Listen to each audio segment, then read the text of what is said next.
My experience with the New York City Teaching Fellows was a frantic one. There were 7 weeks of summer training. There were a bunch of motivational seminars, and then I was signed up to have my coursework with Mercy College in the Bronx. And all morning I was observing and apprentice teaching a summer school class with, like, I think 4 adults and maybe 10 kids in there. So it was very one-on-one, small group oriented. And then we had these very long afternoons and evenings where we learned standards and the basics of teacher language and how to get through the day.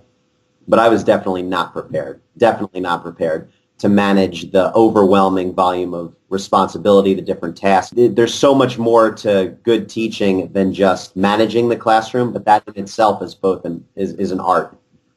I think teaching is really an art and a science. It's a craft. It really requires some time to see working classrooms and try things out before taking on all the responsibility myself. So the first time I was in a functioning school year classroom, I was in charge of it solo. So that was an overwhelming amount of responsibility.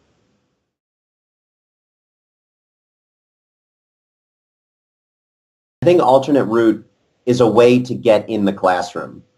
It's a way in for people who, going through the full-fledged master's program where you get the great student teaching, you get the time to prepare. It's just not an option because it's cost prohibitive. You can't take on the debt, can't take on the disruption, take a year out of full-time work.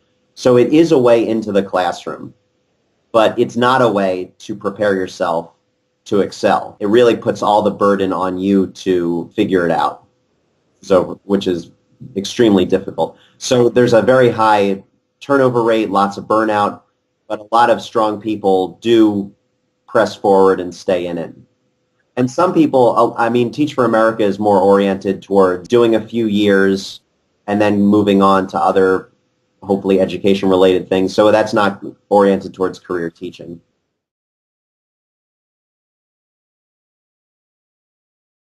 Be prepared to learn from some degree of failure. There will be days when everything will just go to pieces. But the school year is long, and you'll have many opportunities for redemption. And there will be crushing defeats and miraculous second chances. And it's a long, long campaign. It truly is a marathon. I think that it is very, very important to make allies with some competent veterans in your school building.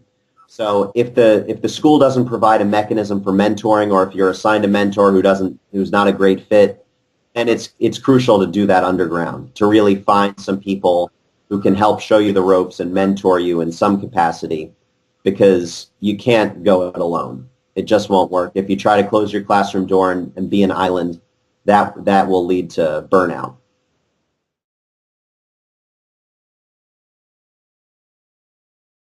People think it's easy, or that being a good student directly translates to being a good teacher. I'm a great reader. I can read James Joyce. That doesn't mean if you put 25 fourth graders in front of me whose ability levels are all over the map, I'm automatically gifted with the ability to improve all of their reading levels. That it's so different.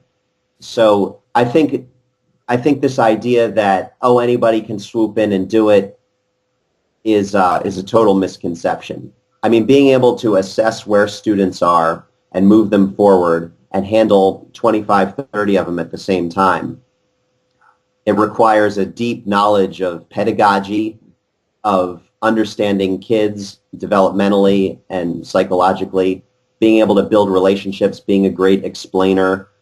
And it's a real art to just manage a whole classroom of students whose abilities are all over the place.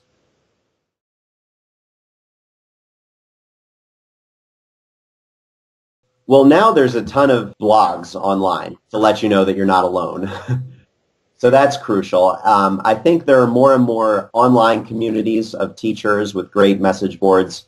I'm affiliated with the Center for Teaching Quality, which is based in North Carolina. They have this great virtual network of teachers all over the country. So I think reaching out both in person within your school community with your cohort of rookies online, I think that's an important thing. I think it's also important to get beyond just the day-to-day survival of managing the classroom, and also do real professional reading and studying to get better and to learn about where, education stands. Not everybody needs to be a policy wonk, but I think it's really important for teachers to envision themselves as leaders who are part of a larger campaign to support kids.